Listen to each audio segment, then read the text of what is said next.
Hit ప్రేక్షకులకు నమస్కారం. నేను మీ మహేష్. ఇవాళ డేట్ 4th April 2026.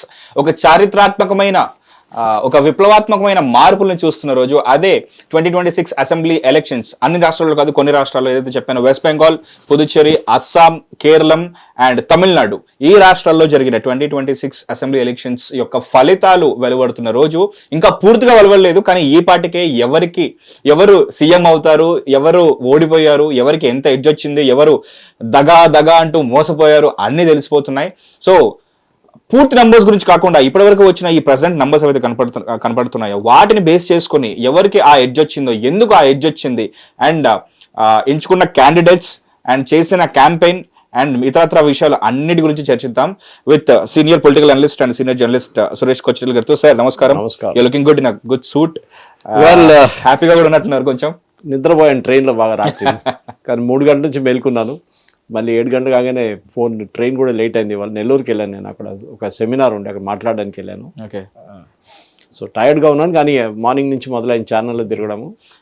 ఇన్ఫాక్ట్ మిమ్మల్ని ఇవాళ ఫ్రీగా ఎవరు ఉంచనివ్వరు. ఫస్ట్ ఆఫ్ ఆల్ ఏ ఛానల్స్ ఉండనివ్వవు. నాకు దూరదర్శన్ నుంచి నేను క్యాన్సిల్ చేయాల్సి వచ్చింది. దూరదర్శన్, ఈటీవీ అందరు ఫోన్ చేశారు. నేను చెప్పాను నాకు కాదు, ఎందుకంటే ఒకటి చాలా షెడ్యూల్ ఫిక్స్ అప్ అయిపోయినాయి, కానీ రేపో ఎల్లుండి చేయవచ్చు, అనాలిసిస్ చేయొచ్చు. వెళ్ళి this is the beauty of being an expert in that particular interest sir. ఎందుకంటే మన అవసరం అక్కడే ఎక్కువ వస్తుంది.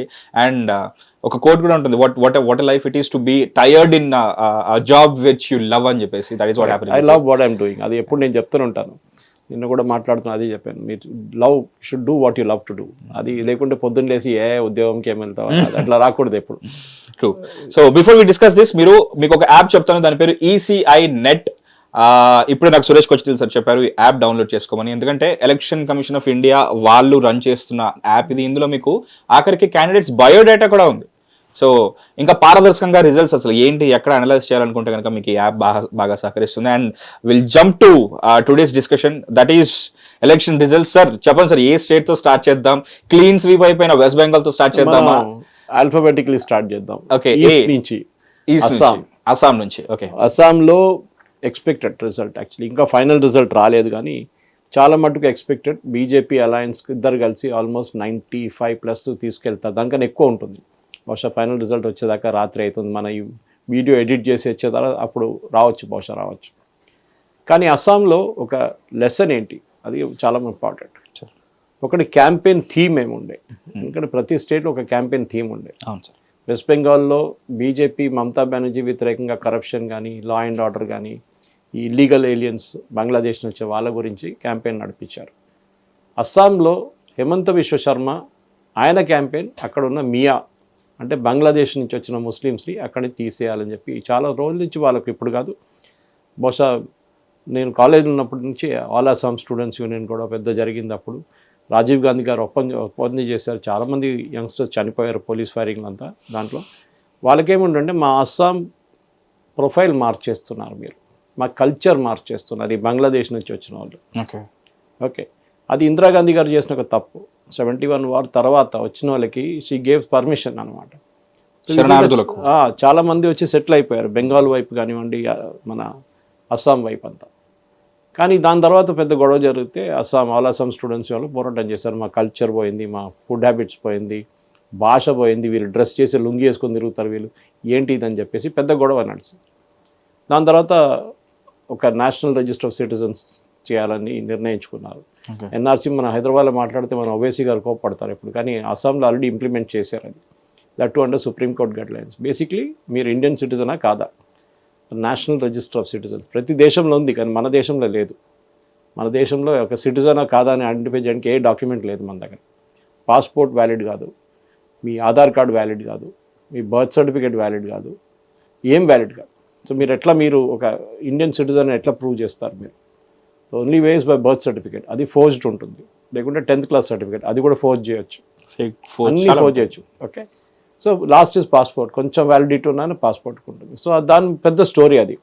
సో ఇంకో రోజు బహుశా చేయొచ్చు. ఆల్ అస్సాం స్టూడెంట్స్ అప్పుడు చేసిన గొడవ. ప్రఫుల్ల కుమార్ మహంతా వాళ్ళ నేత ఉండి, ఇప్పుడు వాళ్ళ అహం గణ పరిషత్ అని ఒక పొలిటికల్ అవుట్ఫిట్గా మారిపోయారు. మహంత గారు లేరు ఇప్పుడు, ఆయన పోయారు. దాని తర్వాత ఈ అజిటేషన్లోనే చాలామంది అక్కడ నుంచి ఇల్లీగల్స్ని తీసేయాలని చెప్పి క్యాంపెయిన్ నడిపించింది. అది ఇప్పుడు కూడా హిమంత బిశ్వ శర్మ కంటిన్యూ చేస్తున్నారు. హిమంత బిశ్వ శర్మ మనందరికి తెలిసిందే కాంగ్రెస్ లీడర్ ఉండే ఒక టైంలో. తరుణ్ గొగోయ్, ఇప్పుడున్న గౌరవ్ గొగోయ్ వాళ్ళ నాన్నగారు ముఖ్యమంత్రి ఉన్నప్పుడు ఆయనతో ఒక డిఫరెన్స్ ఒపీనియన్ ఉండే పాలిటిక్స్ గురించి, అక్కడ లోకల్ పాలిటిక్స్ గురించి అస్సాంలో. నేను చాలా పవర్ఫుల్ లీడర్ ఉండే అప్పుడు. ఒకరోజు రాహుల్ గాంధీని కలవడానికి వెళ్ళారు. సో రాహుల్ గాంధీ 2 రోజులు కూర్చోబెట్టి అక్కడ ఢిల్లీలో, తర్వాత పర్మిషన్ ఇచ్చి అపాయింట్మెంట్ ఇచ్చారు. కలవడానికి వెళ్తే సీరియస్ డిస్కషన్లో మాట్లాడదానుకుంటే రాహుల్ గాంధీ కుక్కని బిస్కెట్ తినిపిస్తున్నాడు. ఇది యాక్సెప్టెడ్ స్టోరీ. ఇది నేనేదో నా కథ చెప్పట్లేదు, కానీ ఇది జరిగింది చెప్తున్నారు. రాహుల్ గాంధీ కూడా అంగీకరించారు జరిగింది, తప్పైందని చెప్పేసి. కుక్క బిస్కెట్ తినిపిస్తున్నాడు అనమాట. కుక్కని తినిపిస్తూ మాట్లాడుతూ కుక్క వెళ్ళిపోయింది. కొంచెంసేపు అయినప్పుడు అప్పుడు హిమంత బిశ్వ శర్మ మీరు ఉన్నారా ఇక్కడ అని చెప్పి ఈ కుక్క బిస్కెట్ ఆయనకి ఇచ్చింది. ఆయనకు కోపం వచ్చింది. ఆయన అక్కడ దిగి వెళ్ళిపోయి డైరెక్ట్ బీజేపీ ఆఫీస్కి వెళ్ళిపోయాడు. ఆలోచించండి, అస్సాంలో నంబర్ 2 ఉండే ఆయన రాజీనామా చేసి బీజేపీలో జాయిన్ అయ్యాడు. ఇప్పుడు ఆయన ఇప్పుడు మూడోసారి ముఖ్యమంత్రి కాబోతున్నారు. అంటే బీజేపీ గవర్నమెంట్ అనుకోండి. ఫస్ట్ టైం సర్బానంద సోనోవాల్ ఉండే బీజేపీగా ముఖ్యమంత్రి, ఆయన ఇప్పుడు యూనియన్ క్యాబినెట్లో ఉన్నారు. ఇప్పుడు తర్వాత హిమంత బిశ్వ, ఇప్పుడు మళ్ళీ హిమంత బిశ్వ. నార్త్ ఈస్ట్లో ఒక పవర్ఫుల్ అమిత్ షా మ్యాన్ అనేది ఇప్పుడు హిమంత బిశ్వ శర్మ. మణిపూర్లో గొడవ జరిగినప్పుడు హిమంత బిశ్వ శర్మని పంపించారు, నువ్వు వెళ్ళి చూడ ఏమవుతుంది అక్కడ అని చెప్పేసి. అంత కాన్ఫిడెన్స్ ఉంది సెంట్రల్ లీడర్షిప్కి. హిమంత బిశ్వ శర్మ కూడా అది ప్రూవ్ చేశారు. అంటే హీజ్ అ రియల్ ఫైటర్. ఆయన భార్య మీద ఆరోపణ చేసిన పవన్ ఖేరా మీకు గుర్తుంటుంది. ఆయన కూడా తెలంగాణలో వచ్చి యాంటిసిపేటరీ బెయిల్ తీసుకున్నారు. దానికి సుప్రీంకోర్టు క్యాన్సిల్ చేశారు. దాని వ్యతిరేకంగా మళ్ళీ ఆయన వెళ్ళి సుప్రీంకోర్టుకి వెళ్ళి బెయిల్ తీసుకున్నారు. అది కాకుండా హిమంత బిశ్వ శర్మ ఈ గౌరవ్ గొగోయ్ భార్య మీద ఆరోపణ చేశారు. దానికి పాకిస్తాన్తో పనిచేశారని చెప్పి she's a foreign lady Elizabeth. అదన్నీ పెద్ద గొడవ. అస్సాంలో అది చాలా మటుకు ఆ పాలిటిక్స్ నడుస్తుంది. అది ఇప్పుడు ఫారినర్ అనగానే వాళ్ళకి కోపం వస్తుంది, మా స్టేట్లో మీరు ఏం చేస్తున్నారని చెప్పి. అస్సాంలో ఎందుకంటే వాళ్ళ కల్చర్ మార్చేస్తున్నారు. ఇప్పుడు మన తెలంగాణలో అనుకుంటే రేపు వచ్చి బెంగాలీ వాళ్ళు వచ్చి మొత్తం టేక్ ఓవర్ చేసుకుంటే బిర్యానీలు ఉండవు, మన లోకల్ ఫుడ్ ఉండదు, ఏముండదు. వాళ్ళ కల్చర్ వచ్చేస్తుంది, బతుకమ్మ ఉండదు, ఏముండదు. అదే అస్సాంలో వచ్చిన ప్రాబ్లం అన్నమాట. సో ఆ ప్రాబ్లం నుంచి పుట్టిన ఒక నేషనలిస్టిక్ స్పిరిట్ ఒకటి ఉంది అస్సాం కోసం. అదే సార్, అంతమంది రెఫ్యూజీస్ వచ్చారు అక్కడ నుంచి. వచ్చారు ఎందుకంటే 71 వార్ తర్వాత చాలా మటుకు వచ్చారు. మళ్ళీ రోహింగ్యాలు వచ్చారు, బంగ్లాదేశ్ వైపు నుంచి వచ్చి అక్కడ ఎంటర్ అయ్యారు వాళ్ళు కూడా. సో లాస్ట్ సుప్రీంకోర్టు కూడా చెప్పారు వీళ్ళని తీసేసి వీళ్ళు పంపించారు. సో రాజీవ్ గాంధీ అగ్రిమెంట్లో ఏం చేశారంటే అస్సాం కాకుండా మిగతా రాష్ట్రాలకు పంపించేశారు వీళ్ళు. అది చేసిన పెద్ద తప్పు.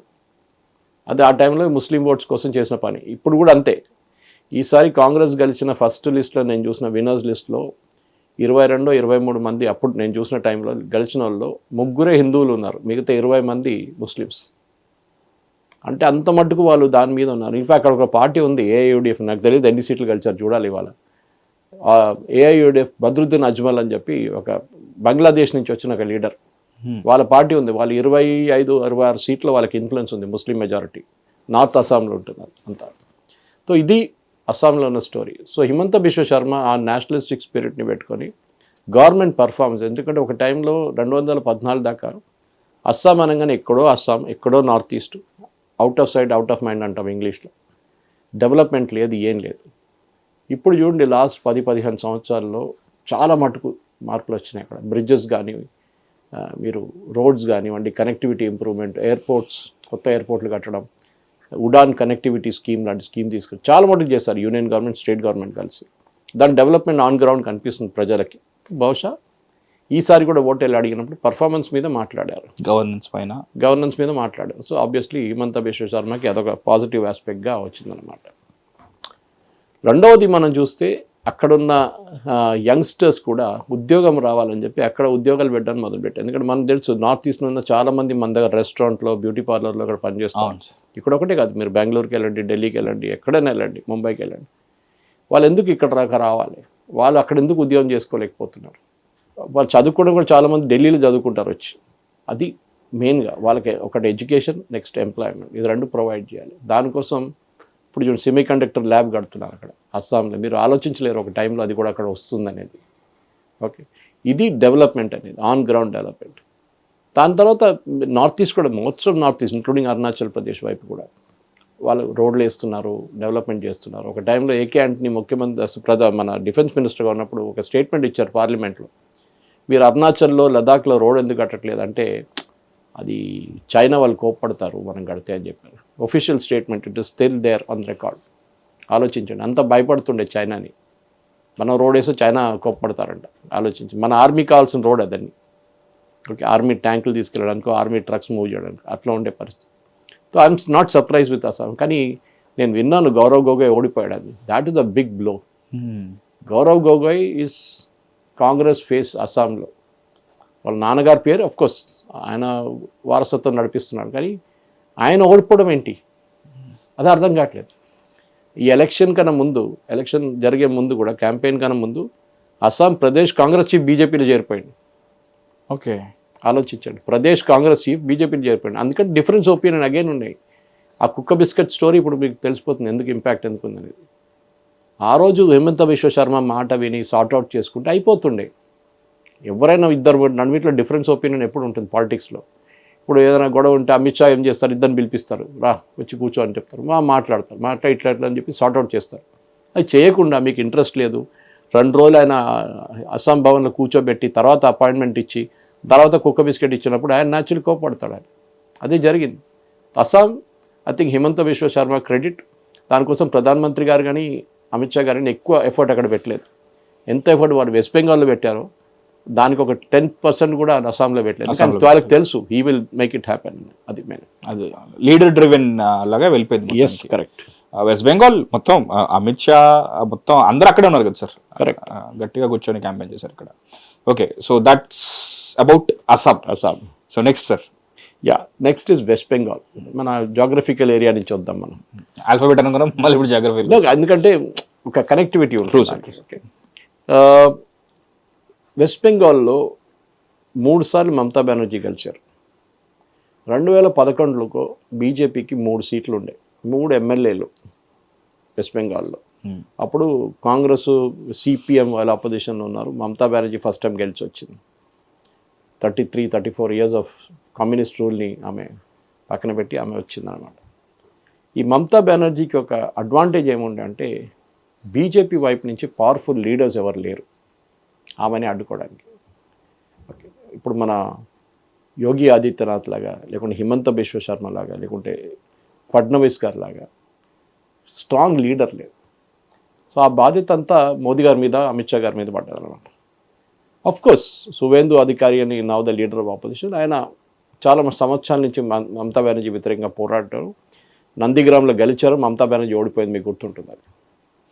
ఓకే, ఈసారి కూడా ఆయన 2 సీట్లు పోటీ చేశారు. ఒకటి భివానీపూర్, ఒకటి నందిగ్రామ్. భివానీపూర్ హీ విల్ లూజ్, తెలిసింటే ఎందుకు కావాలని చేశారు ఆయన అది పోటీ. అదే ఆమె కంచుకోట అంటారు. కరెక్ట్. ఆమె కొన్ని రోజులు మార్నింగ్ ఫస్ట్ 3-4 రౌండ్స్లో ఆమె వెనకబడి ఉండే యాక్చువల్లీ అప్పుడు. కానీ మరి తర్వాత అందరికి తెలుసు ఆమె గెలుస్తుంది అక్కడ. కానీ మమతా బెనర్జీకి మెయిన్ ఏంటంటే ఆమెకి హిందూ ఓట్లు వద్దు. ఆమె పరిపాలించిన టైం నుంచి మీరు చూస్తే ఒకటి corruption is major issue.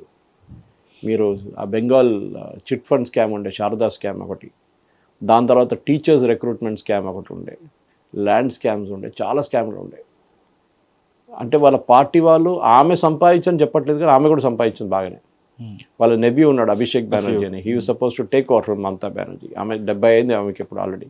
Also recently చేసిన ఒకనొక డిస్కషన్ కి ప్రకారం దురందర్లో ఏదైతే లారీ ఉంటుందో అలాంటి ఒక ఏరియాకి మొత్తం వీళ్ళ నెఫ్యూ మొత్తం చూసుకునేవాడు అని చెప్పేసి అక్కడ మొత్తం అండర్హ్యాండ్ డీలింగ్ నడుస్తుంది. ఎందుకంటే బంగ్లాదేశ్ నుంచి వచ్చిన చాలా మంది వాళ్ళ పని ఇది ఇల్లీగల్ యాక్టివిటీస్ చేయడం అనమాట, బాంబులు తయారు చేయడం కానీ మిగతా కానీ. ఒక టైంలో సిపిఎం కంచుకోవటానికి మీకు తెలిసిందే, జ్యోతిబాసు, దాని తర్వాత బుద్ధదేవ్ భట్టాచార్య. కానీ సిపిఎం ఓవర్ నైట్ మాయమైపోయారు వెస్ట్ బెంగాల్ నుంచి. అది కేరళలో జరగట్లేదు ఇప్పుడు కూడా. కేరళలో సిపిఎం ఈసారి ఓడిపోయారు ఎల్డిఎఫ్, కానీ వాళ్ళ సపోర్ట్ ఉంది వాళ్ళకి ఇప్పుడు కూడా అక్కడ. ఇది అది కాదు, 0 సీట్స్కి వచ్చేసారు డైరెక్ట్. ఓకే, అదెట్లా? ఆమెమో 215 సీట్లు గెలుస్తుంది, వీళ్ళకేమో 0, కాంగ్రెస్కి 0. కాంగ్రెస్ టైం నుంచే స్టార్ట్ అయింది ముఖ్యమంత్రి ఫస్ట్ డాక్టర్ బీసీ రాయ్ కానీ, దాని తర్వాత సిద్ధార్థ్ శంకర్ రే, ఇట్లాంటి చాలా పెద్ద మేధావులు ఉన్నారు ముందు. దాని తర్వాత జ్యోతిబాసు గారు వచ్చారు, దాని తర్వాత బుద్ధదేవ్ భట్టాచార్య, దాని తర్వాత మమతా బెనర్జీ. అండ్ మమతా బెనర్జీ వచ్చింది కాంగ్రెస్ నుంచే కదా. ఆమె కాంగ్రెస్ నుంచి రాజీనామా చేసి ఆల్ ఇండియా తృణమూల్ కాంగ్రెస్ని పెట్టుకుంది. అటువైపు శరద్ పవార్ గారు కాంగ్రెస్ నుంచి రాజీనామా చేసి ఎన్సీపీ నేషనల్ కాంగ్రెస్ పార్టీ అని పెట్టుకున్నారు. సోనియా గాంధీ ఫారినరు, ఈ ఫారినర్ కింద నేను పనిచేయనని చెప్పేసి వెళ్ళిపోయిన మనిషి శరద్ పవార్. ఓకే, అదంతా ఇప్పుడు మర్చిపోయారు వాళ్ళు. సో మమతా బెనర్జీకి ఏంటంటే కమ్యూనిస్ట్ వాళ్ళ వ్యతిరేకంగా ఉండే ముందు వాళ్ళని ఎట్లయినా ఓడించాలని చెప్పేసి అదే ఆమె సాధించుకుంది. కానీ దాని తర్వాత ఆమె ఒక డిక్టేటర్ లాగా మారిపోయింది కంప్లీట్గా. సో చాలా మంది అంటారు ఒకసారి పవర్ వచ్చిన తర్వాత చాలా వరకు ఇన్ఫ్లుయెన్స్ చేయబడుతుంది అని చెప్పేసి. So that's watt power corrupts absolute power corrupts absolutely అంటారు. నేను దీన్ని ఇప్పుడు నెక్స్ట్ తమిళనాడుకి కూడా అడుగుతాను సార్ సేమ్ క్వశ్చన్, బట్ ప్రస్తుతానికి వెస్ట్ బెంగాల్ గురించి మాట్లాడాలి. ఓకే, సో మమతా బెనర్జీ ఆ అరగన్స్ వచ్చింది అప్పుడు, అహంకారం, నేనే రాజు, నేనే నడిపిస్తానని. పైగా women, like you know being women. నాకు హిందూ ఓట్లు అక్కర్లేదు, నాకు ముస్లిం ఓట్స్ ఉన్నాయి. ఎందుకంటే మనకు తెలిసిందే ఈ 71-65లో కూడా చాలా మటుకు మైగ్రేషన్ జరిగింది ఇల్లీగల్. ఆ టైంలో ఇప్పుడు లాంటి ఫెన్సింగ్ లేదు, ఏం లేదు. ఇప్పుడు కూడా ఆల్మోస్ట్ 580 కిలోమీటర్లు ఫెన్సింగ్ పడుతుంది, ఇంకా చేయలేదు, ల్యాండ్ ఇవ్వలేదు ఈమె. 8 kilometers మాత్రమే చేసింది. దానికి సుప్రీంకోర్టు ఆర్డర్ ఇచ్చారు మొన్న ల్యాండ్ ఇవ్వమని చెప్పి. ఇప్పుడు కూడా ఈజీ అయిపోతుంది బీజేపీ గవర్నమెంట్ వస్తే అక్కడ. బంగ్లాదేశ్ నుంచి వచ్చి ఇల్లీగల్గా సెటిల్ అయ్యి చాలా మంది ఉన్నారు ఎప్పటి నుంచో. Malda, Murshidabad, 24 Parganas, north and south, Calcutta city, Howrah, Hooghly, మొత్తం వాళ్ళ ఏరియా అది.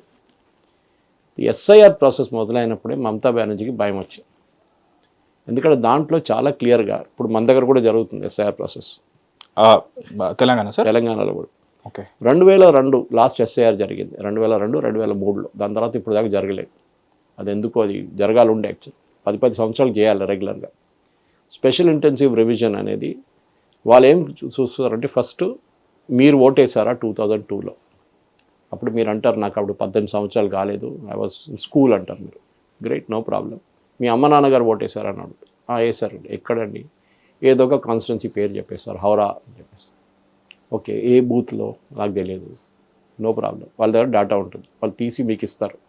మీరు ఫామ్ ఫిల్అప్ చేసి వాళ్ళకి ఇవ్వాలి. మీ నాన్నగారు అమ్మగారిని మీరు లింక్ చేస్తారు, దట్స్ కాల్డ్ ప్రోజనీ మ్యాపింగ్.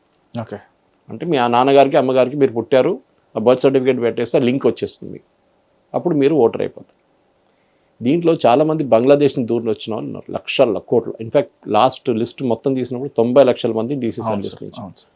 దాంట్లో ఫస్ట్ సెట్ ఏంటంటే చనిపోయిన వాళ్ళు, అది చాలా ఈజీ, గవర్నమెంట్ రికార్డ్స్లో ఉంటే, కానీ తీయలేదు ఇప్పుడు దాకా. చనిపోయిన వాళ్ళు కూడా వచ్చి ఓటేశారు చాలాసార్లు. ఇప్పుడు చాలా కాదు, మన ఓల్డ్ సిటీలో ఉంటుంది, ఫేమస్ అది. ఓకే, నెక్స్ట్ డూప్లికేట్ ఓటర్స్, అంటే ఒక కాన్స్టిట్యున్సీలో నుండి వాళ్ళ దగ్గర 2-3 కార్డులు ఉంటాయి, సపరేట్ బూత్స్. ఇది వాళ్ళ తప్పు కాదు, వాళ్ళు ఒకసారి అడ్రస్ మార్చుకున్నప్పుడు కొత్త తీసుకున్నారు, పాత క్యాన్సిల్ చేయలేదు. మూడోది పర్మనెంట్లీ మైగ్రేటెడ్, అంటే ఉద్యోగం కానీ కాసి అక్కడి నుంచి వెళ్ళి బాంబేలో, ఢిల్లీలో, లేకుంటే ఈవెన్ అబ్రాడ్ వెళ్ళిపోతారు, దుబాయ్, ఇక్కడ వెళ్ళి పనిచేస్తున్నారు. ఈ 3 కేటగిరీ తీసేశారు, 70 లక్షల దాకా. అది కాకుండా ఈ 27 లక్షల మంది డౌట్ఫుల్ కేటగిరీ అని వస్తుంది. అంటే వాళ్ళు ప్రూవ్ చేయలేకపోయారు. ఈ మొత్తం బిఎల్ఓ లెవెల్లో చెక్ చేస్తారు, ఇదంతా బ్లాక్ లెవెల్ ఆఫీసర్ చెక్ చేసిన తర్వాత వాళ్ళకి ID issue, election commission ID ఇచ్చేస్తారు, నంబర్ కార్డు ఇస్తారు. కానీ 27 లక్షల మందిని వాళ్ళు ట్రేస్ చేయలేకపోయారు. అంటే వాళ్ళు ఇచ్చిన కాగితాలు పనికిరాడు. సో మళ్ళీ ఒక ప్రాసెస్ పెట్టారు, సుప్రీంకోర్టు ఇంటర్ఫియర్ అయ్యారు. కొంతమంది జడ్జెస్ని పిలిపించుకున్నారు, కొంత కాదు చాలా మందిని, ఆల్మోస్ట్ 1000 మంది జడ్జెస్. చాలా వరకు పెండింగ్ కేసులు వదిలేసి మరి వెళ్ళారు. వాళ్ళే అక్కడ వెళ్ళి చేసి చెక్ చేశారు, జూనియర్ లెవెల్ జడ్జెస్ చెక్ చేసి కొంతమందిని క్లియర్ చేశారు, 1-2 లక్షల మంది. మిగతా వాళ్ళు మళ్ళీ అపెలేట్కి వెళ్ళారు, అంటే మీరు అప్పీల్ చేయడానికి. అప్పుడు మళ్ళీ వీళ్ళు కోర్టుకి వెళ్ళారు. సో సుప్రీంకోర్టు అన్నారు ప్రాసెస్ స్టార్ట్ అయిపోయింది, ఎలక్షన్ స్టార్ట్ అయింది, ఇప్పుడు ఏం చేయలేము, తర్వాత చూద్దాం, వీళ్ళు ఎలక్షన్ అయినాక నెక్స్ట్ ఎలక్షన్లో మీకు క్లియర్ అయిపోతే మీరు ఓటేయచ్చు. అది ఎస్ఐఆర్ ప్రాసెస్. సో ఈ ఎస్ఐఆర్ ప్రాసెస్లో ఆల్మోస్ట్ 90 లక్షల మందిని తీసేశారు ఓవరాల్గా. దాన్ని మీరు 294 కాన్స్టిట్యున్సీస్ ఉన్నాయి వెస్ట్ బెంగాల్, డివైడ్ చేస్తే 30,000 ఓట్లు పోతాయి ఒక్కొక్క కాన్స్టిట్యున్సీకి యావరేజ్గా. డిలీట్ అయిందని అన్నిట్లో సేమ్ కాలేదు, కొన్ని కాన్స్టిట్యున్సీలో 50,000 డిలీట్ అయినాయి, కొన్నిట్లో 10,000 డిలీట్ అయినాయి. చాలా మటుకు ముస్లిమ్స్ ఒక్కరే కాదు, హిందువులు కూడా డిలీట్ అయినాయి. బంగ్లాదేశ్ నుంచి వచ్చిన ఒక పెద్ద కమ్యూనిటీ పేరు మత్వా. ఓకే, వీళ్ళు షెడ్యూల్ కాస్ట్, వీళ్ళు కొంతమంది ఓబీసీస్ ఉంటారు. ఈ మత్వా కమ్యూనిటీకి వాళ్ళు వచ్చినప్పటి నుంచి వాళ్ళకి సిటిజన్షిప్ ఇవ్వలేదు, ముస్లిమ్స్కి ఇచ్చారు, హిందువులకి ఇవ్వలేదు. కమ్యూనిస్ట్ వాళ్ళు చేసిన గొడవ ఇది, వాళ్ళు చేసిన కుట్ర. మమతా బెనర్జీ కూడా అదే కంటిన్యూ చేస్తుంది, ఇంకా హిందువులు వాళ్ళకి ఓటేయారు కదా అని చెప్పి. కానీ గవర్నమెంట్ ఇక్కడ సిఏఏ తీసుకొచ్చినప్పుడు, సిటిజన్షిప్ అమెండ్మెంట్ యాక్ట్ తీసుకొచ్చినప్పుడు దాంట్లో క్లియర్గా ఉంది కదా, మైనారిటీస్ ఫ్రమ్ బంగ్లాదేశ్, పాకిస్తాన్, ఆఫ్ఘనిస్తాన్ పారిపోయిన వచ్చిన వాళ్ళు ఇక్కడ వస్తే మేము సిటిజన్షిప్ ఇస్తాం. మైనారిటీస్ అంటే ఎవరు? హిందూస్, క్రిస్టియన్స్, జైన్స్, పార్సీస్, అట్లాంటి కమ్యూనిటీస్. ఆ దేశాల మైనారిటీ వాళ్ళు, అక్కడ ముస్లిమ్స్ మెజారిటీ. దాంట్లో మధ్య కమ్యూనిటీకి సిటిజన్షిప్ రావాలి. అది ఈ రూల్స్ ఫ్రేమ్ చేయడంలో కొంచెం డిలే అయింది. మన సెంట్రల్ గవర్నమెంట్ మీకు తెలుసు సిఐఏ ఫ్రేమ్ చేసిన తర్వాత దాని చట్టాలు ఉంటాయి, అది సపరేట్. అది మీరు పార్లమెంట్లో బిల్ పాస్ చేస్తారు, ప్రెసిడెంట్ సంతకం పెడతారు, అది ఆర్డర్. కానీ దాని చట్టాలు ఉంటాయి, రూల్స్ ఏంటనేది. ఆ రూల్స్ ఫార్ములేట్ చేయడానికి 5 సంవత్సరాలు తీసుకున్నారు సెంట్రల్ గవర్నమెంట్. అది ఎందుకు చేశారో అర్థం కావట్లేదు. అదొక మేజర్ ఫెయిలియర్ ఉండే బీజేపీ గవర్నమెంట్. సో ఆ టైంలో వీళ్ళకి ఎవరికి సిటిజన్షిప్ రాలేదు. సో 2014లో జరిగిన ఎలక్షన్లో వీళ్ళు చాలా మటుకు బీజేపీకి ఓటేశారు. 14లో అప్పుడు మోదీ గారు వచ్చారు, గెలిచారు. 2016 దాని తర్వాత 19లో కూడా వీళ్ళు బీజేపీకి ఓటేశారు. ఏంటి, సిటిజన్షిప్ వస్తుంది, అమెండ్మెంట్ యాక్ట్ వచ్చింది, రూల్స్ ఫ్రేమ్ చేయలేదు, వీళ్ళకి సిటిజన్షిప్ రాలేదు, అదో 5% మందికి వచ్చింది అంతే. సో 2024 లోక్సభ ఎలక్షన్కి వచ్చి వీళ్ళకి కోపం వచ్చి బీజేపీ వ్యతిరేకంగా ఓటేశారు. అప్పుడు బీజేపీ సీట్లు పడిపోయాయి, 18 నుంచి 12 అయిపోయాయి వెస్ట్ బెంగాల్లో. ఓకే, అది ఒక లెసన్గా మారిపోయింది. సో అమిత్ షా గారు ఈసారి చాలా క్లియర్గా ముందే వాళ్ళ ఆఫీసర్స్కి చెప్పి ఎస్ఎంఎస్లు పంపించారు అందరికీ, మీ సిటిజన్షిప్ ప్రాసెస్ అవుతుంది, మీ పేపర్లు సబ్మిట్ చేయండి అని చెప్పి. ఎందుకంటే వీళ్ళు కాగితాలు లేకుండా పారిపోయి వచ్చిన వాళ్ళు చాలామంది, వాళ్ళ దగ్గర ఏమి ఉండదు, వేసుకున్న బట్టలు వేసుకొని వచ్చేసారు వాళ్ళు అంతే.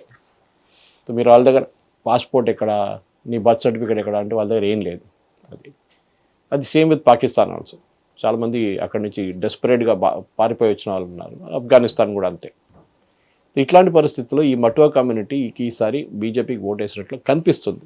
ఓకే, అది ఫైనల్ అనాలిసిస్ మనం ఇవాళ రాత్రి రేపు పొద్దునగా ఈ ఫైనల్ డీటెయిల్స్ అంతా వచ్చిన తర్వాతనే మీరు చెప్పిన మాట యాప్ చూడండి, దాంట్లో చూసి. కానీ యాప్లో చెప్పరు హిందువుల ముస్లిమ్స్ అని ఎవరు ఓటేశారు. కానీ కొంతమంది ఏజెన్సీస్ ఉన్నారు, వాళ్ళు చేస్తుంటారు. బహుశా నెక్స్ట్ 2-3 రోజులు తెలిసిపోతుంది చాలా క్లియర్గా. సో ఓటింగ్ జరిగింది, there is no doubt about it. అంతనే బీజేపీ ఈసారి చాలా బాగా పర్ఫామ్ చేస్తున్నారు. ఫైనల్ నంబర్స్ రాలే, కానీ 190 కన్నా పైన వస్తుందని చెప్తున్నారు, విచ్ ఇస్ అ బిగ్. ఎందుకంటే మ్యాజికల్ నెంబర్స్ 150 అనుకున్నాం సార్, లేదా 170, అలాంటిది 190 అంటే ఇంకా అబ్సల్యూట్లీ లైక్ చాలా చారిత్రాత్మకం సార్ లిటరల్లీ. ఎందుకంటే ఇప్పుడు మీరు అనలైజ్ చేసి నేను చెప్పిన ఎస్ఐఆర్ నెంబర్స్ అనలైజ్ చేయండి. ఇప్పుడు ఒక కాన్స్టిట్యున్సీలో 30,000 ఒక టీఎంసీ ఎమ్మెల్యే లాస్ట్ టైం గెలిచినప్పుడు 2021లో గెలిచినప్పుడు ఆయన 15,000 ఓట్లతో గెలిచిన అనుకోండి. ఈసారి ఆయన కాన్స్టిట్యున్సీలో 30,000 ఓట్లు మాయం. అప్పుడు భయం ఉంటుంది వాడికి, నేను ఓడిపోతానా అని. గెలవాలంటే ఈ 15,000 ఓట్లు మళ్ళీ తీసుకురావాలి, దాంతోపాటు 30,000 ఓట్లు పోయినా కావాలి, అది కూడా తీసుకురావాలి. 45 ఓట్లు కావాలి, 45,000 ఓట్లు కావాలి. ఎక్కడి నుంచి వస్తాయి? రావు. అది రిజల్ట్లో చూపిస్తుంది. ఎస్ఐఆర్కి ఒక రిజల్ట్ సార్ ఇది. కరెక్ట్, ఎస్ఐఆర్ ఎందుకు చేశారు అనే దానికి. ఓకే, సో దీంతోనే వెస్ట్ బెంగాల్, ఎందుకంటే మీకు గుర్తుంటుంది ఎస్ఐఆర్ అన్ని స్టేట్స్ జరిగింది. అంటే ఈ ఓటింగ్కి వెళ్ళిన అన్ని స్టేట్స్, తమిళనాడులో కూడా జరిగింది. 1 కోటి మందిని తీసేశారు తమిళనాడు. అక్కడ ఏం ఇష్యూ చేయలేదు. కేరళలో 15 లక్షల మందిని తీసేశారు. ఇన్ఫాక్ట్ తమిళనాడులో జరిగి కూడా టీవీ కింద తెచ్చుకున్నారు. సపరేట్ నెక్స్ట్ స్టోరీ పది. ఓకే, సో ఈ పరిస్థితుల్లో ఇప్పుడు నేను వెస్ట్ బెంగాల్ లాస్ట్ స్టేటస్ చూస్తున్నాను. నేను వెస్ట్ బెంగాల్ ఎంత ఉంది ఇప్పుడు కౌంట్ అని చెప్పేసి మనం రికార్డ్ చేస్తున్న టైంలో ఉన్న స్టోరీ ఇది. ఓకే, 198 బీజేపీకి. ఓకే, అంటే as we're recording this programme at around 4:30 in the evening today అనమాట, ఎలక్షన్ రిజల్ట్ రోజు. తృణమూల్కి 89, కాంగ్రెస్కి 2, కమ్యూనిస్ట్ పార్టీ మార్క్సిస్ట్కి 1. తో వెస్ట్ బెంగాల్లో ఈసారి బీజేపీ చాలా కష్టపడి పనిచేశారు వాళ్ళు, దాంట్లో డౌట్ లేదు. చాలా రోజుల నుంచి అమిత్ షా గారు కానీ మోదీ గారు కానీ ర్యాలీలు అడ్రస్ చేయడం, అది పార్టీ మెషినరీ. బీజేపీ అనే పార్టీ యుద్ధానికి వెళ్ళక ఆర్మీ లాగా ఉంటుంది. అది రాజ్దీప్ సర్దేశాయి ఎవరో రాశారు, వాళ్ళు ఒక బుక్లో రాశారు, ఇది వెల్ ఆయిల్డ్ మిషనరీ. వాళ్ళకు ఒక మున్సిపల్ ఎలక్షన్ కూడా వాళ్ళకి లోక్సభ ఎలక్షన్గా తీసుకుంటారు వాళ్ళు. కాంగ్రెస్ వాళ్ళకి కాదు. కాంగ్రెస్ వాళ్ళకి మీరు బిర్యానీ ఇవ్వాలి, మందు కొట్టాలి, పెట్రోల్ పంపించాలి, వాళ్ళు పనిచేస్తారు. వీళ్ళ కార్యకర్తలు ఉన్నారు, స్వయం సేవకులు ఉన్నారు ఆర్ఎస్ఎస్ వైపు నుంచి. అది వాళ్ళు ఎలక్షన్ కోసం పనిచేయరు ఆర్ఎస్ఎస్ వాళ్ళు, కానీ బీజేపీ కార్యకర్తలు పనిచేస్తారు. కానీ వాళ్ళకు కొంచెం ఇన్ఫ్లుయెన్స్ ఉంది, ఆర్ఎస్ఎస్ ఇన్ఫ్లుయెన్స్. వాళ్ళు డిసిప్లిన్గా ఉంటారు, వస్తారు, పనిచేస్తారు గ్రౌండ్ లెవెల్లో, మైక్రో లెవెల్. నాకు ఇప్పుడు కూడా గుర్తుంది, చిన్నప్పుడు కాలేజీలో ఉన్నప్పుడు నాయన్ నరసింహారెడ్డి గారు ఫస్ట్ టైం బుల్లెట్ వేసుకొని మా కాలనీకి వచ్చారు. అప్పుడు ఆయన జనతా పార్టీ టికెట్లో జార్జ్ ఫెర్నాండెస్ గారితో వచ్చారు. వచ్చి జార్జ్ ఫెర్నాండెస్ గారు ఇంట్రడ్యూస్ చేశారు, ఈయన Nayini Narasimha Reddy trade union leader విఎస్టీలో అని చెప్పి, వజీర్ సుల్తాన్ టుబాకో మన రామ్నగర్ దగ్గర. మా రైల్వే కాలనీ వల్ల వాళ్ళకే ఓటేస్తాం జనతా పార్టీకి. ఆ టైంలో జనతా పార్టీ ఉండే, బీజేపీ లేకుండే. మేము ఆ డిసిప్లిన్ చూసాం. ఆయనతో పాటు 2-3 రోజులు క్యాంపెయిన్కి వెళ్ళాం. క్యాంపెయిన్కి వెళ్తే ఆ టైంలో ఏం ఒక ఆఫ్టర్నూన్ టైపు కొంచెం ఫుడ్ పెడతారు ఏదో అంతే, కానీ పొద్దు నుంచి సాయంత్రం దాకా పనిచేశారు అందరు. దాని తర్వాత నేను 2014లో వారణాసిలో పనిచేసినప్పుడు చూశాను. మళ్ళీ నెలపాటు అక్కడ ఉన్నాను మోదీ గారి కాన్స్టిట్యున్సీలో. అక్కడ కూడా చూసారు ఈ డిసిప్లిన్. ప్రతి ఇంటికి వెళ్ళి వాళ్ళని కాంటాక్ట్ చేయడం, దోపర్చి సిస్టమ్ అని వాళ్ళ దగ్గర సిస్టమ్ ఉంది. ఒక బీజేపీ కార్యకర్తకి 2 సైడ్లు ఇస్తారు పేపర్ది. ఎలక్షన్ షీట్, మీకు షీట్ ఉంటుంది కదా, ఇక్కడ 20 మంది, ఇక్కడ 22 మంది ఉండొచ్చు, 40 మంది ఉంటారు. 40 మందిది ఏబీసీ తెలుసుకోవాలి, మొత్తం వాళ్ళు A to Z తెలుసుకోవాలి. వాళ్ళు ఇంటికి వెళ్తారు, వాళ్ళు కలుస్తారు, మొత్తం డీటెయిల్స్ రాసుకుంటారు, వీళ్ళు ఎక్కడ ఉన్నారో, ఎక్కడ పని చేస్తారో అన్ని డీటెయిల్స్ రాసుకొని వచ్చి రాత్రిపూట మీటింగ్ పెట్టుకుంటారు వీళ్ళందరూ కలిసి. 400-500 డేటా ఉంటుంది, అదే ఎంటర్ చేస్తారు సిస్టమ్. చాలా మెథాడికల్గా పనిచేస్తారు. ఇప్పుడు దాంట్లోనే మీకు తెలిసిపోద్ది 500 మందిలో 300 మంది మాకు ఓటేస్తారు, 200 మంది వేయరు. వాళ్ళ టెలిఫోన్ నెంబర్ ఉంటుంది, అది తెచ్చుకుంటారు. ఎలక్షన్ రోజు బయట కూర్చొని ఒక టీం ఉంటుంది, మీరు చూస్తుంటారు, టేబుల్ వేసుకొని కూర్చుంటారు. లోపల ఒక టీం ఉంటుంది, 2-3 ఉంటారు, ఒక్కొక్క బూత్లో ఒకరు ఉంటారు. ఆడు లిస్ట్లో ఆడు రాగానే టిక్ చేస్తూనే ఉంటాడు. కొంచెం ఆఫ్టర్నూన్ కాగానే ఆడు బయటకు వచ్చి చెప్తారు, వీళ్ళు రాలేదురా, వీళ్ళందరూ రాలేదు అని చెప్పి చెప్తారు. వాళ్ళకి ఫోన్ చేస్తారు, ఏం సార్ మీరు ఇంకా రాలేదు, మేడం ఇంకా మీరు రాలేదు అని. వాళ్ళు ఏదో ఇష్యూ చెప్తారు. వాళ్ళు అరే బండి ప్రాబ్లం ఉంది, నేను పంపిస్తానులే. అట్లా బూత్ మేనేజ్మెంట్ అనేది చాలా క్రూషియల్. అమిత్ షా గారు ఎప్పుడు చెప్తారు, ఇది బూత్ మేనేజ్మెంట్. ప్రతి ఓటర్ని బూత్కి తీసుకురావాలి, అది మీ రెస్పాన్సిబిలిటీ. ఓకే, ఇది జరిగింది. ఈసారి ఓటింగ్ పర్సంటేజ్ పెరిగింది, అది కారణం ఇదే కదా. మీరు లిస్ట్ నుంచి 90 లక్షల మందిని తొలగించేస్తే న్యాచురల్లీ మీ పర్సంటేజ్ పెరుగుతుంది. లాస్ట్ టైం 82% వేసిన వాళ్ళు ఈసారి మీరు 90 లక్షల మంది తీసేస్తే పర్సంటేజ్ పెరుగుతుంది ఆటోమేటిక్. ఆల్సో మీరు ఇందాక చెప్పినట్టు బూత్ వరకు రావడం ఇంపార్టెంట్ అని చెప్పేసి చెప్పారు.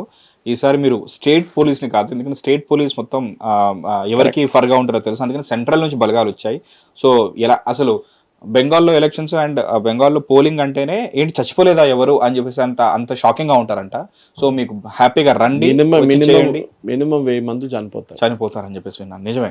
సో అలాంటిది హైయెస్ట్ 92, ఫస్ట్ ఫేజ్ లో 92, సెకండ్ ఫేజ్ లో 94% ఆఫ్ పోలింగ్ నమోదవడం అంటే రికార్డ్ సార్. అది సెంట్రల్ గవర్నమెంట్ ఫోర్సెస్ని ఉంచుకున్నారు వీళ్ళు. వాళ్ళు ఉండడం ఒక్కటే కాదు, ఎలక్షన్ రిజల్ట్ వచ్చిన తర్వాత కూడా 60 రోజులు ఉంటారని చెప్పారు. మమతా బెనర్జీ గెలుస్తారో బీజేపీ గెలుస్తారో ఆ టైంలో తెలియదు కదా, ర్యాలీస్ కూడా ఆపేశారంట కదా. సో ఇప్పుడు జరుగుతున్న దాని ప్రకారం మీకు తెలుసు, దీనికన్నా ముందు జరిగిన ఎలక్షన్లో చాలా మంది మహిళల్ని రేప్ చేశారు వీళ్ళు, టీఎంసీ గుండాస్. ఎలక్షన్ రిజల్ట్ వచ్చిన తర్వాత వాళ్ళు బీజేపీకి ఓటేశారని చెప్పి కోపం వచ్చి. సో దానికోసం ఈసారి మీరు చూసుంటారు, మార్గ్ ఒక ఏజెన్సీ వాళ్ళు సర్వే చేశారు ఇండియా టుడే కోసం, కానీ వాళ్ళు రిజల్ట్ ఇవ్వలేదు. వాళ్ళు అన్నారు అక్కడ వెళ్తే మీకు మాకు ఏ స్టేట్లో ప్రాబ్లం లేదు, వెస్ట్ బెంగాల్లో అడిగితే భయపడుతున్నారు, మీరు ఎవరికి ఓటేశారని చెప్తే భయపడుతున్నారు, కానీ మీరు ఎక్కడి నుంచి వచ్చారని వాళ్ళకి తెలియదు. వీళ్ళు ఏదో ఏజెన్సీ పేరు చెప్తారు కదా, వాడు టీఎంసీ వాడు ఉండొచ్చు, బీజేపీకి వేస్తారంటే వాళ్ళు మార్క్ చేసుకుంటారు. చవీలు కథ ఎంతోమందిని చంపేశారు. దాన్ని చంపిన వాళ్ళు 2 పోటీ చేశారు, వాళ్ళ వైఫ్స్ పోటీ చేశారు. ఈసారి ఆర్జే కార్ మెడికల్ కాలేజ్లో రేప్ చేసిన అమ్మాయి వాళ్ళ మదర్, చంపిన అమ్మాయి మదర్ పోటీ చేశారు. 80,000 ఓట్స్ అప్పటికే ఆమెకి. So she said I'm fighting for a cos. So Bengal election ఈసారి జరిగింది బేసిక్లీ మహేష్, ఒకవైపు బీజేపీ చాలా కష్టపడి పనిచేస్తారు, ఇంకోటి మమతా బెనర్జీ మీద ఉన్న కోపం. ఓకే, అంటే మీరు ఎంత పెద్ద మనిషి అయినా కానీ మీకు ఒక హంబుల్నెస్ ఉండాలి. నేనే పెద్దోడు, నాకనేవాడు లేడు, నేనే దేవుడు అనుకుంటే ఆ ఒక్కరోజు మీకు కింద పడతారు. హిందీలో అంటారు ఆస్మాన్ పే ఉడనే వాళ్ళే మిట్టీ మే మిల్ జాయేగా. అది జరుగుతుంది. అదే మమతా బెనర్జీతో జరిగింది, అదే స్టాలిన్తో కూడా జరిగింది. అంటే సార్ సరే 15 ఏళ్ల క్రితం ఇదే మమతా బెనర్జీని వాళ్ళు ఎన్నుకున్నారు. అప్పుడు కమ్యూనిస్ట్ పార్టీ ఉండింది, వాళ్ళని ఓడించి మమతా బెనర్జీ మొత్తానికి అప్పుడు గెలిచారు. ఇప్పుడు 15 ఏళ్ళ తర్వాత ఇప్పుడు ఈమె దిగింది. అంటే దీన్ని అంటే 15 years, ప్రతి 5 to 10 to 15 years ఒకసారి ఆ రెజిమ్ మారాలని చెప్పేసి అక్కడ ఉన్న లోకల్సే మార్చుకోవాలనుకుంటారు కదా, అదేమైనా ఫర్ అయిందంటారా, లేకపోతే ప్యూర్లీ బీజేపీ క్యాంపెయిన్ స్టైలా? అది యాంటీ ఇన్కంబెన్సీ అంటాం మనం ఓటింగ్ లాంగ్వేజ్లో. యాంటీ ఇన్కంబెన్సీ అంటే గవర్నమెంట్ వ్యతిరేకత. అది ఏదైనా ఉండొచ్చు కారణాలు, లా అండ్ ఆర్డర్ ఉండొచ్చు, మహిళల సురక్ష గురించి ఉండొచ్చు, వెల్ఫేర్ స్కీమ్స్ ఉండొచ్చు, కరప్షన్ గురించి ఏదైనా ఉండొచ్చు. కానీ మమతా బెనర్జీ 3 సార్లు గెలిచింది, గవర్నమెంట్ ఆమె దగ్గర ఉంది, ముస్లిం ఓట్ బ్యాంక్ ఉంది పెద్దది. 120 కాన్స్టిట్యున్సీలో ముస్లిమ్స్ ఒక 20% నుంచి 40% నుంచి 60% దాకా ఉన్నారు. మళ్ళీ ఎట్లా ఓడిపోతారు? సో ఏం జరిగిందంటే ఈసారి హిందూ కన్సాలిడేషన్ జరిగింది. ఓకే, హిందువులందరూ బీజేపీ క్యాంపెయిన్ ఏమైనా ఉండొచ్చు, వాళ్ళందరూ ఏకీకృతమయ్యారు. అన్నారు ఇక్కడ ముస్లిమ్స్ మమ్మల్ని డిక్టేట్ చేస్తున్నారు, మేమేం చేయాలని చెప్పి ఒక లెసన్ వీళ్ళకి నేర్పిస్తాం. మమతా బెనర్జీ ఒక లెసన్ మేము అక్కర్లేదు కదా ఆమెకి, ముస్లింలు చాలు, సరే మేము చూసుకుంటాం, అది ఓటేసారి ఈసారి. ఓకే, సేమ్ లైక్ అస్సాంలో వచ్చి మా కల్చరే పోతుందని చెప్పేసి. ఇక్కడే వాళ్ళ అది కాదు, వాళ్ళకి ఏం చేయట్లేదు. ముస్లిమ్స్కి మద్రసాలకి ఫండ్ ఇవ్వడము, అది ఇవ్వడం, ఇది ఇఫ్తార్ పార్టీలకి వెళ్తుంది, దుర్గా పూజ పెట్టినప్పుడు రెస్ట్రిక్షన్స్ పెడుతుంది. ఏమనంటే నేను కూడా బెంగాలీ హిందూని అంటారు, కానీ చేసే పని ఇట్లాంటి పని. ఆమె నెవ్యూ అభిషేక్ బెనర్జీ, వాడు ఇంక నంబర్ 1 గుండాడు.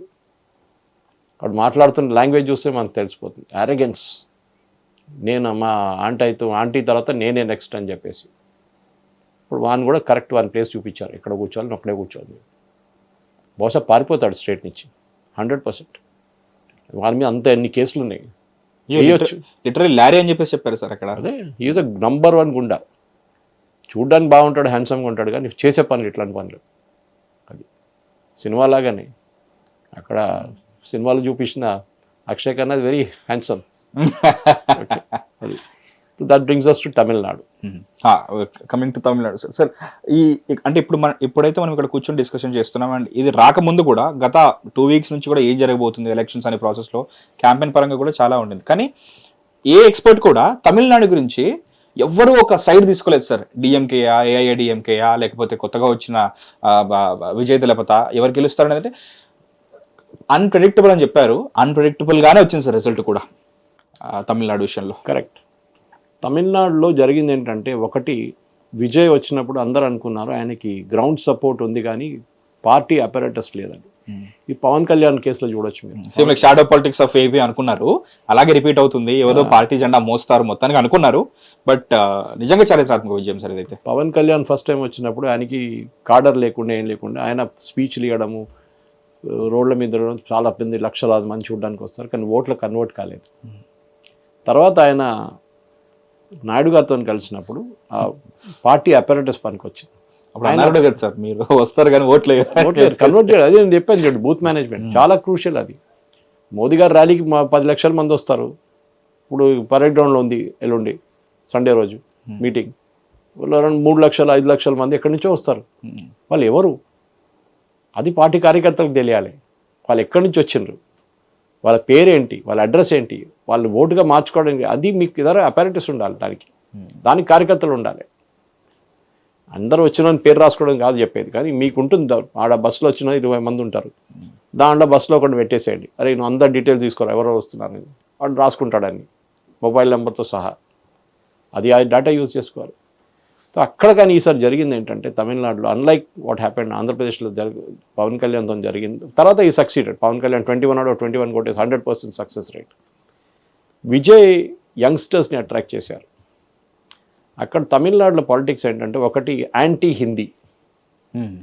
మీరు హిందీ మాట్లాడితే అంతే సంగతి. మీరు తమిళనాడుకి వెళ్ళి, అందరికీ చెప్పట్లేదు కానీ ఈ ఆటో రిక్షా డ్రైవర్స్ అని మాట్లాడితే మీకు తెలిసిపోతుంది. మీరు హిందీలో మాట్లాడే వాడు మొత్తం లోకం తిప్పుతాడు మిమ్మల్ని. ఇక్కడి నుంచి అక్కడికి వెళ్ళడానికి 2 కిలోమీటర్లు ఉంటే మొత్తం 20 కిలోమీటర్లు తిప్పుతాడు మిమ్మల్ని. ఇది జనరలీ తమిళనాడులో ఒక హేట్ ఉంది హిందీ. ఎందుకంటే నేను అక్కడ చదువుకున్నా, నాకు తెలుసు, 3 సంవత్సరాలు చదివాను అక్కడ నేను. కానీ స్టాలిన్ దాన్ని మళ్ళీ ఇన్ఫ్లేట్ చేస్తాడు. ఏమైనా చేయాలంటే నార్త్ ఇండియన్స్ వచ్చి పరిపాలిస్తున్నారు, వాళ్ళ మినిస్టర్లు అంటారు, ఆ బీహారీ వాడు వచ్చి మా దగ్గర టాయిలెట్లు కడుగుతాడు, ఉత్తరప్రదేశ్ వాడు వచ్చి పానీపూరి అమ్ముతున్నాడు. ఎందుకు? మన దగ్గర ఉన్నారు ఇక్కడ లక్షల్లో ఇక్కడ ఉన్నారు. హైదరాబాద్లో బెంగాలీ వాళ్ళు, ముస్లిమ్స్, అస్సామీ వాళ్ళు, ఒడియా వాళ్ళు అందరూ ఉన్నారు ఇక్కడ. మనం ఏమైనా కంప్లైంట్ చేసాం వాళ్ళ గురించి? మన కల్చర్లో వాళ్ళు కలిసిపోయారు అంతే. వాళ్ళు మాట్లాడే పద్ధతి కొంచెం వేరేగా ఉంటుంది, వాళ్ళు డ్రెస్ చేసే కొంచెం ఇంకా వేరే ఉంటుంది, కానీ వాళ్ళు ఉన్నారు ఇక్కడ. కొంతమంది పనిచేసి వెళ్ళిపోతారు ఇక్కడ రియల్ ఎస్టేట్ ప్రాజెక్ట్స్లో అంతా, కొంతమంది ఉండిపోతారు అంతే. వాళ్ళ కట్టుకు వస్తున్నారు అంతే, ఇంకేం లేదు. కేరళలో మా దగ్గర ఉన్నారు. జరిగినప్పుడే కదా సార్ ఒక స్టేట్ నిర్మాణం కూడా జరుగుతుంది. మా కేరళలో పెట్రోల్ బంక్, రెస్టారెంట్, ఇదన్నీ నడిపించారు బెంగాలీలు. చెప్పాలంటే మీరు ఒక్కొక్క సెక్టర్ తీసుకుంటే దానికి ఉన్నారు సార్. ఇప్పుడు నర్సెస్కి వచ్చేసి కేరళ నుంచి, ఇటువైపు వచ్చేసి బీహార్ అండ్ యూపీ నుంచి.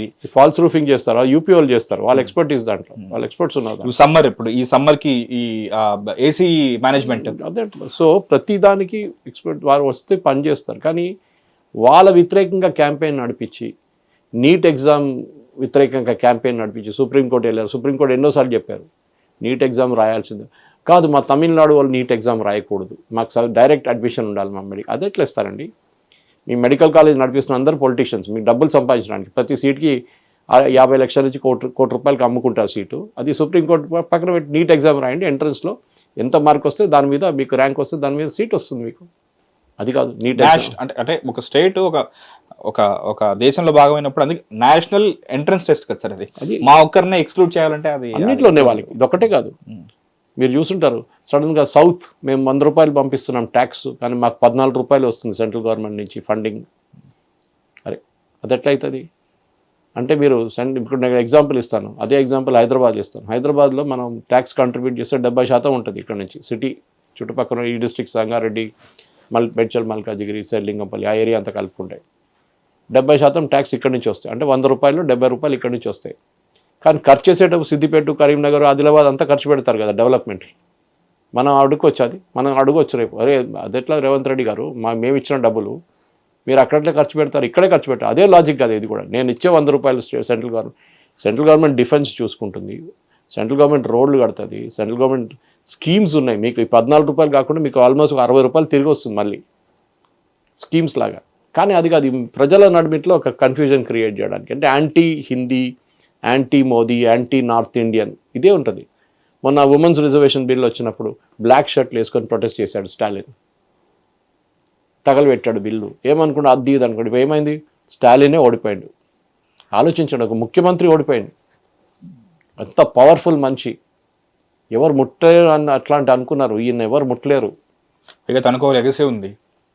అదే కరుణానిధి వాళ్ళ నాన్నగారు, దాని తర్వాత ఈయన కొడుకు, ఇదంతా పాత ముఘల్ సామ్రాజ్యం లాగా అయిపోయింది ఇది. ఇప్పుడు ఆయన నా కొడుకు ఇదంతా ఆయన కొడుకు అట్లా. కానీ ఇప్పుడు అది రిజెక్ట్ చేసేసారు. అక్కడ ఒక ఫిలాసఫీ ఉంది, అది న్యాచురల్ మనం చూస్తున్నాం. తమిళనాడులో ఉన్న ఒక ఫిలాసఫీ, వాళ్ళ తమిళియన్ ఫిలాసఫీ ఉంటుంది, ద్రవిడియన్ ఫిలాసఫీ. ఆ ద్రవిడియన్ ఫిలాసఫీని పక్కన పెట్టేశారు ఈసారి యంగ్స్టర్స్ అందరు కలిసి. అదే బహుశా జరిగి ఉంటుంది. నాకు ఇంకేం కారణాలు కనిపించట్లేదు. ప్రజలకు విసుకొచ్చేస్తుంది ఇదంతా, ఈ యాంటీ డెవలప్మెంట్. అది మంచి స్టేటు, జీడిపి చాలా బాగుంది, మ్యానుఫ్యాక్చరింగ్ పవర్ఫుల్, కార్ కంపెనీలు, మొబైల్ కంపెనీలు కానీ చాలా ఉన్నాయి. కోయంబత్తూర్ లాంటి ప్లేస్లో ఎప్పటి నుంచో డెవలప్మెంట్ ఉంది, మిషనరీ. అట్లాంటి చోట్ల ఇట్లాంటి పెట్టి పాలిటిక్స్ ఆడి సెంట్రల్ గవర్నమెంట్తో గొడవ చేసుకుంటే ఎప్పుడు ఇట్లనే అవుతుంది లాస్ట్. అదే జరిగింది, ఇంకే ఎక్స్ప్లెనేషన్ లేదు. ఎందుకంటే అఫ్కోర్స్ ఆయన కూడా ల్యాప్టాప్ ప్రామిస్ చేసిండు, ఈయన కూడా ల్యాప్టాప్ ప్రామిస్ చేసి బంగారం కూడా 8 గ్రాములు ఆయన అంటాడు, నేను కూడా 10,000 రూపాయలు ఇస్తా అంటాడు, బంగారం 2 గ్రాములు ఇస్తాడు, ఒక 5 గ్రాములు ఇస్తాడు, 10 గ్రాములు అంటాడు. ఇదంతా పక్కన పెడదాం. కానీ ఇప్పుడు ఆయనకు రాబోయే ఛాలెంజ్ ఇది మెయిన్గా. ఒకటి, విల్ ఈ బి ఏబుల్ టు గవర్న్. ఎందుకంటే ఐఏఎస్ ఆఫీసర్లు, ఐపీఎస్ ఆఫీసర్లు చెప్పాను చూడండి, నిలబడ్డం ముఖ్యం. ఇప్పుడు వాళ్ళు తిప్పిస్తారు. వాళ్ళు ఎన్టీ రామారావు గారు ముఖ్యమంత్రి అయినప్పుడు చంద్రబాబు నాయుడు గారిని ఉంచుకున్నారు ఆయన తోడు, బ్యాక్ రూమ్ బాయ్గా. ఆయన చూసుకుంటుండే ఇదంతా పార్టీని మేనేజ్ చేయడం, గవర్నమెంట్ని మేనేజ్ చేయడం అంతా. నాయుడు గారు కూడా దాని నుంచే నేర్చుకున్నారు చాలా మటుకు. అది కాదు కదా, వీరికి ఎవరు ఉన్నారు, సెంగోటి అని ఉన్నారు, ఆయన ఏడీఎంకే వచ్చింది, ఆయనకు అంత ఎక్స్పీరియన్స్, ఓకే మినిస్టర్గా ఉన్నారు దీన్ని. అది కాదు కదా, you need a complete team.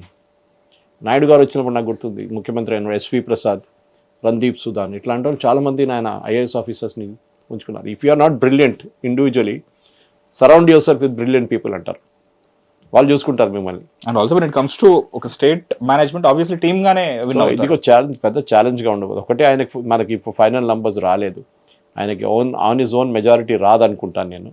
ఏదో కాంగ్రెస్ వాళ్ళో లేకుంటే సిపిఎం వాళ్ళో లేకుంటే సిపిఐ వాళ్ళు 2 సీట్లు వాళ్ళకి వస్తే దాన్ని సపోర్ట్ చేసుకొని ఆ హాఫ్-వే మార్క్ క్రాస్ చేయొచ్చు. వాళ్ళ నాన్నగారు నేను విన్నాను ఎక్కడో, వాళ్ళు ఇన్వైట్ చేశారంట కాంగ్రెస్ని, వాళ్ళకి 5 సీట్లతో వస్తుంది కాంగ్రెస్, మీరు కూడా రండి మాతో పాటు, డిఎంకే ఎందుకు మీ పక్కన పడేసాను డిఎంకేనండి. డిఎంకే స్టాలిన్కి ఏదో కొత్త మెసేజ్ ఇది. ఈవెన్ ఏఐడిఎంకే కూడా మీ ద్రవిడియన్ పాలిటిక్స్ని పక్కన పెట్టి స్టేట్ డెవలప్మెంట్ చూసుకుంటే మీకు ఓట్లు వస్తాయి. ఈయన చేస్తాడో లేదో మనకు తెలియదు, ఈయన సంగతి జగన్ లాగా అవుతుందో మనకు అది కూడా తెలియదు. జగన్ కూడా సేమ్ ప్రాబ్లం ఉండే, ఇన్ఎక్స్పీరియన్స్. వాళ్ళ నాన్నగారికి ఉన్న ఎక్స్పీరియన్స్ ఆయన లేకుండే, ఆయన కింద పని చేయలేదు ఆయన ఎప్పుడు. సడన్గా ముఖ్యమంత్రి అయ్యాడు, ఏం చేశాడు, 5 సంవత్సరాలు ఏం చేయలేకపోయాడు, ప్రజలు తీసి పక్కన పడేశారు.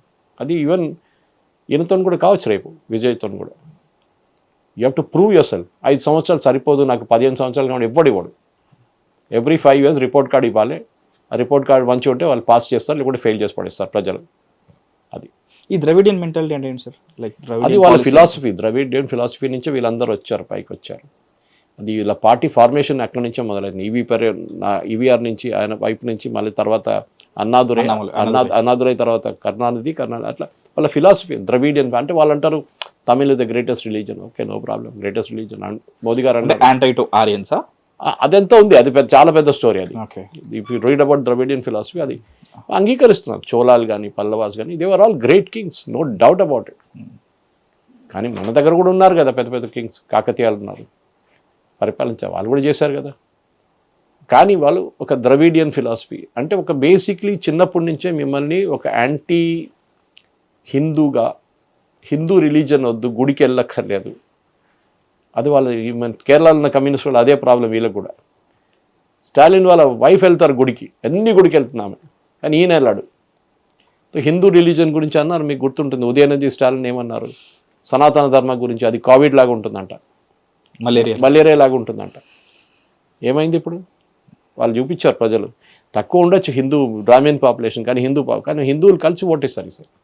అదే టైంలో బీజేపీ ఎందుకు గెలవలేరంటే బీజేపీ తప్పు చేశారు, అన్నామలైని పక్కన పెట్టి.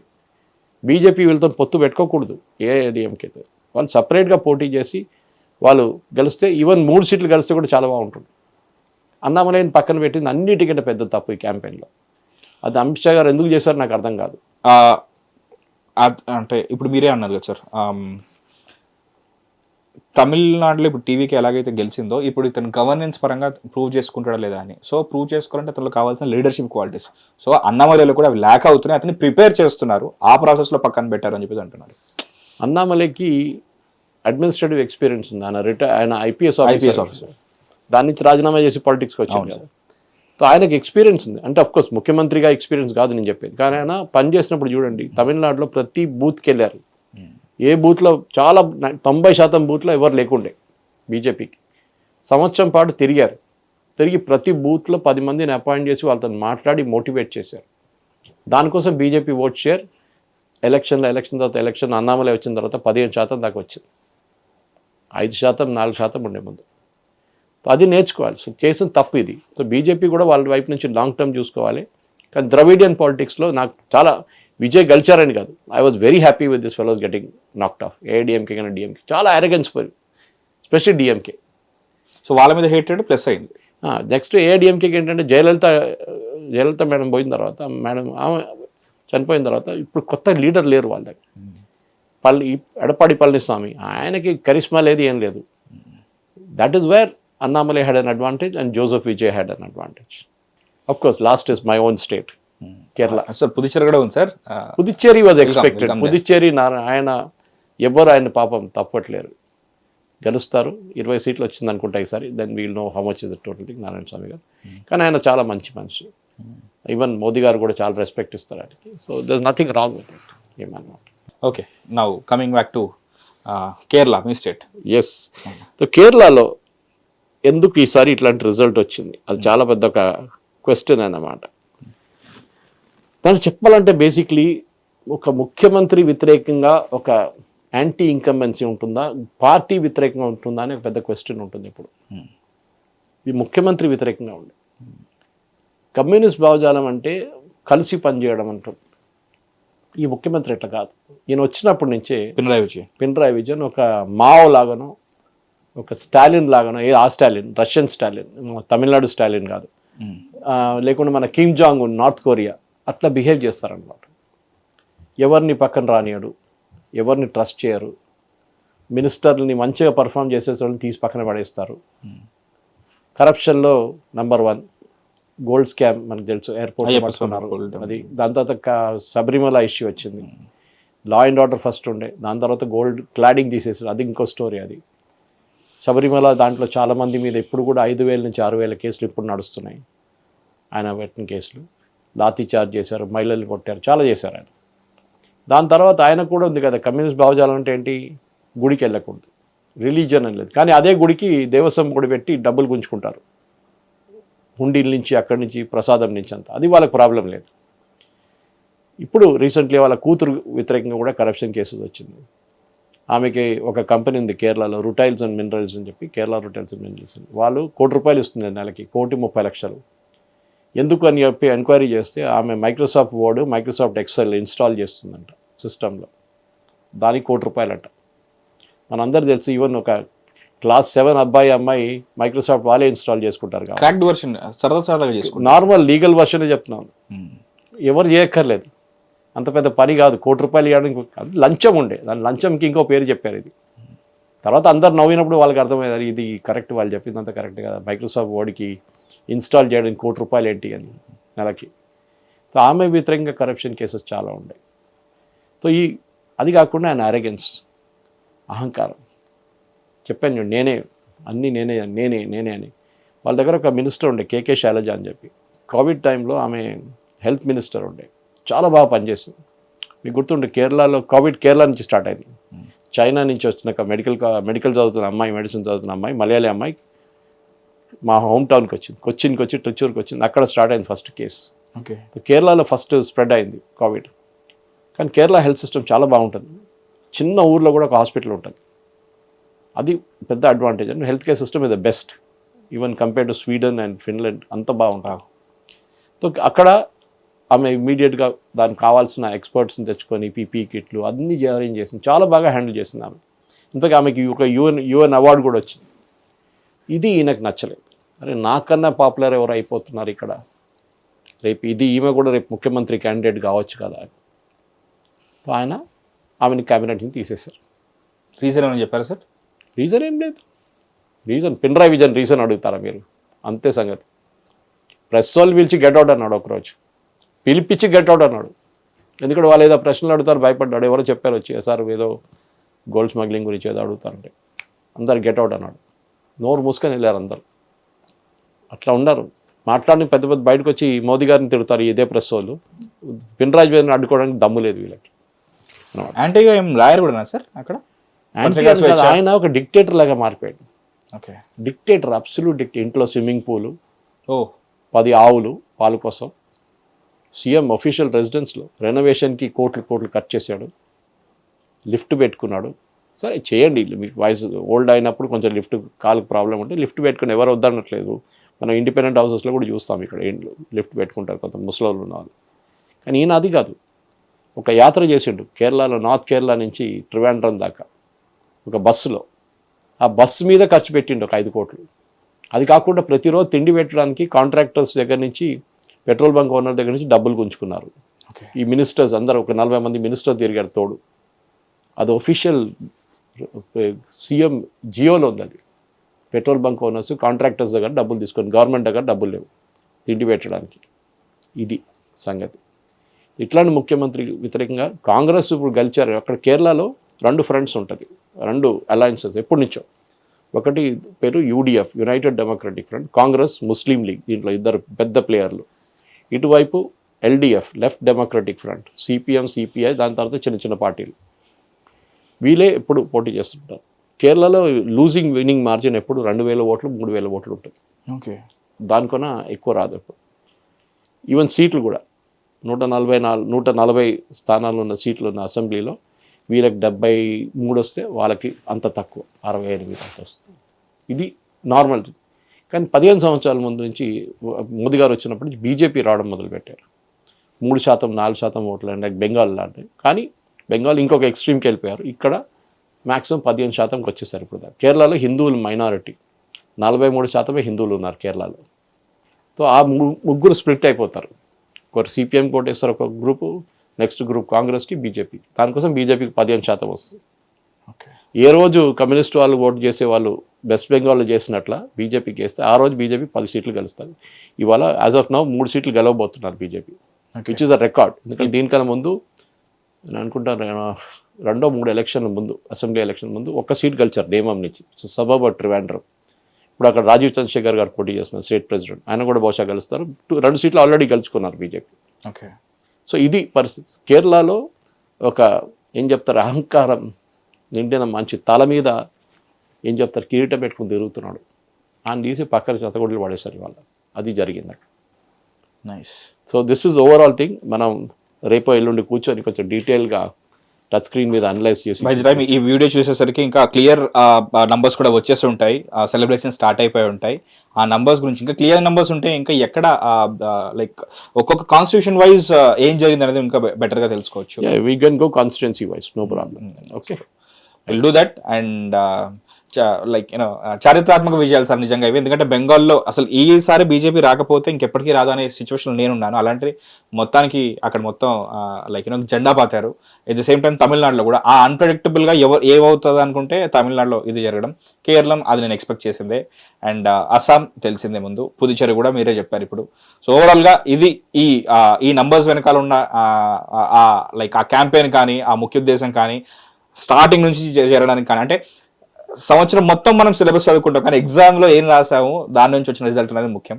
సో అదే జరిగింది, అండ్ ఫైనల్ రిజల్ట్ వచ్చిన తర్వాత ఇంకా బెటర్గా తెలుసుకుందాం. State into Hit TV, this is Mahesh. Hit TV app, ఇందులో short news, live news, entertainment shows, movies, digital magazines తో పాటు మీ జిల్లా వార్తలను కూడా ఫ్రీగా చూడొచ్చు. ఇంకెందుకు ఆలస్యం, వెంటనే హిట్ టీవీ యాప్ ని డౌన్లోడ్ చేసుకుని ఫ్రీగా ఎంటర్టైన్మెంట్ పొందండి. Hit TV app. Hit TV app. Please download hit TV app. Hit TV యాప్ని ఫ్రీగా డౌన్లోడ్ చేసుకొని ఎంజాయ్ చేయండి. మీకు నచ్చిన ఎంటర్టైన్మెంట్ కోసం హిట్ టీవీ యాప్ ని ఫ్రీగా డౌన్లోడ్ చేసుకుని ఎంజాయ్ చేయండి. హిట్ టీవీ యాప్ ని డౌన్లోడ్ చేసుకుని ఆస్వాదించండి, ఆశీర్వదించండి. ఇంతమంది సెలబ్రిటీలు హిట్ టీవీ యాప్ ని డౌన్లోడ్ చేసుకోండి అని చెప్తున్నారంటే ఎంత మంచి యాప్ ఆలోచించండి. అమెరికా అమెరికా అమెరికా అమెరికాలో చదవాలనుకునే వాళ్ళకి విశ్వసనీయమైన పేరు మన శౌర్య కన్సల్టెన్సీ. UK లో 1 year masters, UK లో 1 year masters, 2 years work permit up to 5 years visa. Contact Saurya Consultancy. Contact 89851 89851.